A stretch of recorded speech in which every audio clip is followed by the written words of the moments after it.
안녕하세요, 알레한드로입니다. 오늘은 다이빙 장비에 대한 이야기를 해볼게요. 잘 아시겠지만 저희는 비슷한 장비들을 굉장히 오랜 기간 동안 사용을 해왔기 때문에 저희가 어떤 장비들을 사용하는지는 여러분들 다 잘 아실 거예요. 그래서 오늘 영상에서는 저희가 사용하는 장비들을 다이빙 가기 직전에 어떻게 가져가는지, 어떤 가방에 담는지, 왜 그렇게 하는지에 대한 이야기를 좀 해보려고 하겠습니다. 다이빙을 가실 때 다이빙 샵을 통해서 다이빙을 갈 때도 있고, 큰 배를 탈 때도 있고, 작은 배를 탈 때도 있고, 그냥 비치 다이빙, 해변에서부터 걸어나가는 비치 다이빙을 할 수 있긴 한데, 극단적으로 얘기해서 지금 테이블 위에 올라와 있는 요 장비들, 그 다음에 요 세팅만큼은 거의 필수라고 생각하시면 될 것 같습니다. 여기에서부터 시작해서 다이빙 베리에이션마다 조금씩 조정이 돼요. 먼저 보트 다이빙 기준, 저희가 좋아하는 보트 다이빙 기준으로 좀 말씀을 드려볼게요. 배는 아무리 큰 배라 하더라도 흔들립니다. 그리고 다른 많은 사람들이 타고 있어요. 비가 오거나 바닷물이 튀거나 언제든지 물이 들어올 수 있어요. 그래서 우리가 꼭 생각해야 되는 거는 일단 우리의 장비들을 우리가 항상 가지고 다닐 필요가 없는 것, 그 다음에 젖어도 상관없는 것, 젖으면 안 되는 것, 이렇게 나누는 게 굉장히 중요합니다. 여기 핀이랑 웨이트벨트, 보통 저희는 다이빙 샵에 그냥 두고 다녀요. 사실 이거 항상 다이빙 갈 때마다 들고 다닐 필요 없습니다. 그리고 제가 확실하게 말씀드릴 수 있는 거 하나, 이 핀 가방에 안 넣고 다녀도 돼요. 좀 많은 분들이 핀 구매하시면서 핀 상할까봐 이런 가방들이나 이런 가방들 같이 구매하셔가지고 많이 가지고 다니실 거예요. 사실 이런 가방들 그냥 비행기 탈 때, 여행 갈 때 가지고 다니는 용도라고 생각하시면 됩니다. 다이빙 갈 때는 전혀 상관없어요. 일단 저런 가방들의 문제가 뭐냐면은 가방 무게 자체가 굉장히 무겁습니다. 일단은 가방 자체의 무게가 굉장히 무겁고 핀에 맞춰서 모양이 잡혀 있기 때문에 물건을 찾고 꺼내기도 어렵고 수트가 잘 안 들어가기도 하고 젖은 물건을 집어넣었을 때 굉장히 무게가 무거워져요. 그래서 안 들고 다니는 게 훨씬 낫습니다. 여러분이 비행기를 타고 해외여행을 간다? 그때는 물론 이런 가방에 핀을 수트로 말아가지고 보호를 하고 가야겠지만 실제로 여러분이 다이빙을 가실 때는 저런 가방 아무 필요 없습니다.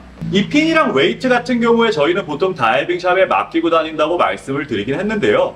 사실 다이빙 샵에 맡긴다고 해서 무조건 안전한 건 아니에요. 당연히 많은 사람들이 오가는 곳이기 때문에 분실의 위험도 있고 파손의 위험도 있습니다. 다이빙 샵에 맡긴다는 것은 그냥 분실이나 파손이 돼도 상관없다라는 마음가짐으로 가볍게 맡겨주시는 게 중요해요. 저랑 마리나 같은 경우에는 그럼에도 불구하고 들고 다니기가 굉장히 귀찮아서 보통은 다이빙 샵에서 일하는 친구들과 좋은 관계를 유지하거나 팁을 좀 두둑히 준다거나 해서 저희 장비들을 안전하게 그 친구들이 따로 케어할 수 있게 좀 관리를 하는 편입니다. 자, 그 다음에 젖어도 되는 물건에 대해서 한번 얘기를 해볼게요. 제가 여러분들께 오늘 보여드리고 싶은 것 중에 가장 중요한 것들이 바로 이 가방들이에요. 일단은 기본적으로 이런 형태의 메쉬백 아주 강력하게 추천드립니다. 여기에 있는 물건들은 다 메쉬백에 들어갈 물건이고 다이빙이 끝나도 다 메쉬백으로 들어갈 물건들이에요. 비가 오거나 바닷물이 쳐서 이게 다 젖었다? 상관없습니다. 어차피 내가 물에 지니고 들어갈 물건들이니까. 꽤 여러 다이빙 브랜드에서 요 메쉬백이 나오는데 사이즈는 어느 정도 크면 클수록 좋습니다. 지금 이 사이즈 굉장히 커 보이잖아요. 좀 추운 곳에서 다이빙할 때 수트 위아래로 한 벌 넣으면 한 명 장비만 넣고 끝나요. 보통 저랑 마리나 같은 경우에는 이런 조끼만 입거나 수트를 입지 않기 때문에 2명에서 사용하는 걸로도 요 메쉬백 사이즈면 충분합니다. 자, 보면은 먼저 수트가 들어가고요. SMB, 스쿠버 다이빙을 하든 스피어피싱을 하든 프리다이빙을 하든 여러분의 안전을 위해 가장 중요한 장비 중에 하나입니다. 언제든지 허리에 달고 있다가 펴서 사용할 수 있고요. 마스크, 스노클. 제가 사용하는 미러드 렌즈 마스크 같은 경우에는 이 바깥에 있는 코팅이 생각보다 굉장히 약해요. 지금 벌써 보면은 여기가 자국이 나 있죠. 이 미러드 렌즈 마스크 같은 경우에는 마스크를 쓰고 물속에 다이빙을 한다거나 마스크를 헹굴 때 강한 수압으로 이곳을 닦아주기만 해도 여기에 기스가 날 수 있어서 좀 관리를 잘 해줘야 되고, 그래서 저희는 보통 마스크 케이스에 간단하게 뚜껑 없이 이 렌즈면만 보호할 수 있도록 마스크 케이스에 넣어서 가방 속에 넣고 다니고 있습니다. 물통! 생각보다 중요합니다. 배에서 물을 제공해주는 곳도 있지만 제공해주지 않는 곳도 있고, 배에서 물을 제공해준다 하더라도 보통 위생상의 이유로 일회용 컵을 사용하는 다이빙 센터들이 많아요. 그래서 저희 같은 경우에는 항상 이 물통을 가지고 다니면서 물을 채워 넣고, 좀 추운 날은 따뜻한 물을 채우고 더운 날은 차가운 물을 채우고, 장비가 무거울 때 다이빙샵에서 물을 제공해 준다면은 그냥 배에서도 컵 대신 사용해서 이 물통을 쓰고 있습니다. 그래서 물통 들어가고요. 저희가 항상 사용하는 고프로와 마리나의 머리띠, 마스크 케이스에 넣어서 같이 사용을 하고 있습니다. 이 고프로를 여기에 넣는 이유는 사실 고프로가 한 고프로 히어로 10 정도까지는 굉장히 튼튼했어요. 저희가 막 5년, 6년 동안 막 던지면서 사용해도 아무 문제가 없었는데, 고프로 히어로 10 정도부터 단가를 좀 아끼려고 그러는 건지 방수 하우징이 충격에 굉장히 약해져 있습니다. 굉장히 잘 보관했는데도 불구하고 이쪽 렌즈에 닿는 면에 금이 게 꽤 많아요. 저희가 지난 한 10년 동안 다이빙을 할 때 한 6, 7년 정도는 이 하우징 하나만으로 버텼는데, 최근 2, 3년 동안에는 저희가 이 하우징을 한 3, 4개 정도 사고 있습니다. 그래서 요거 조금 관리를 주의해야 될 필요가 있어서 저희는 아예 별도의 마스크 케이스를 또 하나 넣어서 여기 넣고 다닙니다. 인스타 360 같이 방수 하우징이 조금 둥그랗게 튀어나온 것들, 그 다음에 기스가 날 경우에 촬영 퀄리티에 굉장히 큰 영향을 미치는 것들도 항상 이렇게 따로 넣어서 보관을 하고 있어요. 그래서 기본적으로는 이렇게 물에 젖어도 상관없는 물건들, 우리가 다이빙을 할 때 물에 들고 들어가는 물건들은 항상 이 가방에 넣고 자크를 잠궈둡니다. 다이빙 같이 하다 보면 구독자 여러분들 중에 다이빙 끝나고 올라오자마자 마스크 여기 벗어두고, 스노클 저기 벗어두고, 고프로 저기다 갖다 두고, 양말, 신발 벗어서 저기다 갖다 두고, 바람 조금 불면 다 날아가 버릴 수 있거든요. 배에 있는 다른 손님들과 물건이 섞일 수도 있고, 다이빙샵 장비들이랑 다 같이 그냥 보관을 할 수도 있어요. 다이빙 시작하기 전에도 마찬가지지만 다이빙 끝나자마자 항상 자기 물건은 이 가방에 바로바로 집어넣으시길 권해드리고, 딱 이 가방 사이즈, 이 가방의 구조, 이 메쉬백 구조와 지퍼가 달린 이 구조가 자기 물건들을 가장 잘 보관하기에 좋은 구조라 저희는 아주 강력하게 추천을 드립니다. 요거는 좀 몸에 배는 게 좋아요. 그리고 또 하나, 보통 다이빙샵에 가면 다이빙이 끝나고 나서 장비를 헹굴 수 있는 큰 바스켓들이 있을 거예요. 이제 그런 장비를 헹굴 수 있는 공간을 사용할 때도 다이빙을 10명에서 한다 그러면 10명에서 마스크, 스노클, 수트 다 넣다 보면은 그 중에 섞이고 잃어버리기 굉장히 쉽거든요. 마스크 같은 경우에 기스가 날 수도 있고, 카메라 같은 경우에 파손이 될 수도 있고, 만약에 그런 경우에 이 메쉬백을 사용하신다면은 다이빙 장비 헹굴 때도 이 가방 채로 집어넣으시면 되기 때문에 굉장히 편리합니다. 이 가방이야말로 가장 필수 장비라고 저는 생각을 해요. 자, 그 다음 이쪽을 보시면 이쪽은 이제 젖으면 안 되는 물건들이에요. 일단은 수건이 있겠죠. 각자 다이빙 끝나고 자기 몸을 말릴 수건들. 그 다음에 여기 정체불명의 장비가 하나 있는데, 요거 이제 사실 이쪽으로 오면은 제 거보단 말이 낮게 좀 많아요. 그래서 보면은 이거 빛이네요. 네, 빛이 하나 있고요. 그 다음에 요건 아마 화장품 뭐 비스무리한 그런 파우치들일 거예요. 요거에 대한 이야기는 이따가 마리나가 다시 한번 하는 걸로 하고요. 그 다음에 저희가 보통 쓰는 지상용 액션캠, 핸드폰, 지갑, 이 모든 장비들을 담을 가방입니다. 와, 이 가방은 저희가 아무 생각 없이 친구한테 선물을 받았는데 너무너무 유용한 거예요. 굉장히 얇고 방수가 잘 되어 있습니다.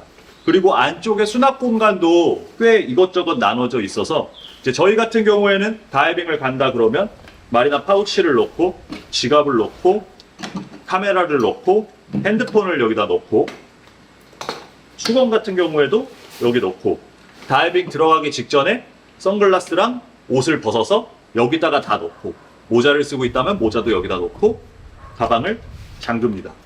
그러면은 우리가 다이빙을 하는 동안에 비가 오거나 파도가 들이친다거나 하더라도 이 안에 있는 물건은 절대 젖지 않아요. 마른 물건들 챙기는 용도, 개인 물건들 챙기는 용도로 그냥 배낭을 메고 다니시거나 혹은 우리가 드라이백이라 그러죠. 주둥아리 부분을 돌돌돌돌돌돌 말고 이렇게 바람이 빵빵하게 들어가는 형태의 가방을 사용하시는 분들도 있을 텐데 이 가방이 다른 가방들 대비 장점이 좀 있어요. 먼저 배낭 같은 경우에는 바닷물이 닿게 되면은 허옇게 뜨는 경우가 있습니다. 그리고 다이빙이 끝나고 올라왔는데 아무리 물기를 잘 닦아줘도 우리가 입은 수트에서부터 손만 내리면 물이 계속 떨어지거든요. 그 배낭 주머니를 하나하나 연다거나 배낭 속으로 손을 넣거나 할 때 배낭 안쪽에 바닷물이 들어가는 일도 많고 드라이백 같은 경우에도 가방 자체의 무게가 굉장히 상당하고 그 안에 공기가 들어가 있기 때문에 부피도 굉장히 커요. 근데 그 드라이백에서 물건을 꺼낼 때 보통은 주둥이부터 시작해서 긴 원통 형태로 되어 있기 때문에 손을 굉장히 깊숙하게 넣고 내가 원하는 물건을 찾을 때도 한참을 찾아야 돼요. 근데 이런 가방 같은 경우에는 일단은 얇고 주둥이가 굉장히 넓기 때문에 그냥 싹 열어줘서 벌린 다음에 내가 원하는 물건만 싹 집어넣으면 가방 안에 물건들이 젖지 않고 쉽게 꺼낼 수 있어서 와 요거는 정말 유용하더라고요. 그래서 아주 마음에 듭니다. 요거는 사실 저희가 직접 제작하고 있습니다. 조금만 기다려 주신다면 마리나가 예쁘게 디자인한 마리나 고유의 디자인으로 요 가방은 아마 출시가 될 것 같아요. 그러면 실제로 우리가 다이빙을 갈 때 저희는 항상 마리나랑 둘이 움직이지만 2명 기준으로 그냥 요 가방만 하나씩 들고 가면 됩니다. 여기 플러스로 가끔씩 큰 카메라를 들고 다이빙을 할 때는 큰 카메라만 챙기면 되고요. 그래서 요렇게 나눠가지고 분리를 하면 이런 가방 하나에 대충 때려박는 것보다 훨씬 좀 간편하고 가볍게 다닐 수가 있어요. 그래서 저희가 항상 다이빙을 갈 때는 이렇게 움직인다 말씀을 드리고 이제 사실 뭐 여러 가지 베리에이션이 있을 수 있습니다. 저희가 기본적으로 다이빙 샵을 통해서 포트 다이빙을 할 때는 이렇게 장비를 챙겨서 다니는데 저희도 이제 비치 다이빙을 한다 그러면 뭐 이런 것들도 있을 수 있어요. 요거는 펌프식 샤워기입니다. 요 안에 물을 채워놓고 펌프질을 한 30번 정도 해서 요걸 빵빵하게 만들어두고 뒤에 누르면 물이 나오는 구조예요. 사실 뭐 비치 다이빙을 한다 그러면 그냥 큰 생수통이나 말통 같은 데다가 수돗물 채워가가지고 다이빙 끝나고 간단하게 헹구고 숙소로 돌아와가지고 혹은 다이빙 샵으로 돌아가서 샤워를 하면 되긴 하는데 좀 요게 편한 게 10리터까지 물이 들어가요. 그래서 우리가 보통 1.5리터짜리 생수통을 사용한다 그러면은 그 생수통 한 7개 정도를 또 따로 챙겨야 되잖아요. 수도꼭지에서 물을 넣는 것도 번거롭고 이거는 간편하게 위를 돌려서 물을 채워 넣어주고 그냥 요새로 차 트렁크 같은 데 넣어두면은 햇빛을 받아서 굉장히 따뜻하게 물이 익습니다. 다이빙 끝나고 핫샤워를 할 수 있어요. 그래서 저희가 비치 다이빙을 할 때는 요거를 항상 챙겨가는 편이고요. 뭐 여기에 플러스 저희가 피싱을 하게 된다면은 수트를 입기도 하고 장갑을 챙기기도 하고 당연히 스피어건도 챙겨서 가긴 한데 기본적으로는 이게 저희의 장비들이고 요걸 요렇게 포장해서 간다고 말씀드릴 수 있을 것 같습니다. 마리아님 파우치 소개 한번 해주실래요? 자, 그 다음으로는 제가 다이빙을 갈 때는 꼭 이 파우치를 하나를 딱 들고 다니는데요. 여기 안에 뭐가 들었는지 한번 보여드리도록 할게요. 가장 먼저 제가 제일 중요하게 생각하는 거는 바로 이 선크림입니다. 다이빙이 끝나고 나서 쉬는 시간에 로션도 바르고 스킨도 바르고 그 다음에 선크림 바르려면 그 시간이 부족해요. 짧은 시간 안에 빨리 커버업을 하고 싶으신 분들은 딱 한 가지로 압축해서 바를 수 있는 걸 찾아서 바르시는 게 가장 좋습니다. 그래서 이 선크림이 있고요. 그 다음으로는 이제 다이빙을 할 때는 화장을 잘 안 하기 때문에 우리의 생기를 챙겨줄 가장 최소한의 립 제품 하나는 꼭 가지고 다니고 있습니다. 그 다음 바닷물에 들어갔다 나오면 되게 건조해져요. 그래서 입술에 보습 제품도 저는 챙겨 다니고 있고요. 그 다음으로는 손거울 필수죠? 손거울. 그리고 마지막으로는 컨디셔너인데요. 바닷속에 들어갔다 나오면은 머리가 또 저는 긴 편이기 때문에 되게 주체가 안 될 때가 많아요. 그럴 때 이렇게 컨디셔너를 챙겨 다니면 좋고, 또 샤워할 때 다이빙샵에 마련된 샤워장에는 거기 마련된 컨디셔너가 좀 기능성이 떨어져서 내 엉킨 머리를 풀어주지 못할 때가 많아요. 그래서 저는 따로 제가 사용하는 컨디셔너를 꼭 챙기고 다니는 편입니다. 그 다음으로 이 빗은 되게 컴팩트해서 여행 다닐 때 가지고 다니기 되게 좋아요. 이거 이름이 뭐더라? 브랜드 이름 여기. 이 빗은 여행 다닐 때 굉장히 좋아서, 그리고 엉킨 머리도 많이 풀어줘서 추천하는 제품입니다. 엄청 간단하죠? 끝! 잘했어요, 마리나님. 또 비치 다이빙 많이 하시는 분들 같은 경우에는 이렇게 챙겨가는 것조차도 좀 많을 수 있어요. 치안 같은 문제가 걸릴 수도 있습니다. 여러분이 비치 다이빙을 간다고 했을 때 이런 가방을 챙겨서 차에 두고 간다? 이런 파우치나 지갑을 차에 두고 다닌다? 아닙니다. 바로 털립니다. 전 세계에서 비치 다이빙 할 때 이렇게 가방을 두고 다녀도 무사한 곳은 아마 한국과 로타밖에 없을 거예요. 로타 같은 경우에는 상대적으로 굉장히 안전한 편입니다. 하지만 괌이라거나 사이판이라거나 이런 곳만 하더라도 비치 다이빙 갈 때 지갑을 차에 두고 다닌다거나 핸드폰을 가방에 두고 간다거나 카메라를 차에 두고 다닌다면은 바로 털릴 위험이 있어요. 그리고 여러분들 또 하나 기억하셔야 되는 게, 제가 몇 번 좀 깜짝 놀란 경우가 있었는데, 절대 다이빙 가실 때 여권 들고 다니지 마세요. 여권과 신용카드는 가장 안전한 곳, 호텔 금고 속에 보관을 하시는 게 좋고, 신용카드 같은 경우에도 한도가 적은 카드, 잃어버려도 상관이 없는 카드, 사고가 생기더라도 데미지가 별로 없는 카드 정도나 비상용으로 챙겨 다니시는 게 좋고, 여권은 굉장히 귀찮고 골치 아파질 수 있으니까 언제 어디서 무엇을 하더라도 절대 들고 다니지 않으시길 권해드립니다. 저희가 사용하는 장비들이 어떤 브랜드의 어떤 장비인지 궁금하신 분들은 저희 영상 디스크립션에 좀 자세하게 적어둘게요. 예전에 쓰던 장비들과 조금 바뀐 것들도 있고, 저희가 직접 만들어서 사용하는 장비들도 좀 있습니다. 핀부터 시작해서 오늘 영상에 나온 모든 물건들은 저희가 영상 디스크립션에 줄 테니까 궁금하신 분들은 그쪽 참고 부탁드립니다. 자, 오늘은 다이빙 가기 전에 간단하게 짐 싸는 법을 좀 알아봤는데요. 사실 공항에서 비행기 탈 때 다이빙 짐 어떻게 싸야 하는지 궁금하신 분들 많이 있을 거예요. 그 이야기를 저희가 안 한 이유는, 이런 튼튼하고 두꺼운 가방 하나 구매하셔가지고 여기 있는 것들 여기 다 때려 박으시면 됩니다. 진짜예요. 그러면 끝나요. 그 다음에 그냥 체크인해서 붙여버리세요. 아주 간단합니다. 그렇기 때문에 저희가 따로 다루지 않았어요. 그래서 오늘 다이빙 장비 짐 싸는 법, 다이빙 장비에 대해 궁금하신 점 있으신 분들은 댓글 남겨주시고요. 저희는 또 다른 영상으로 인사드리겠습니다. 감사합니다. 안녕!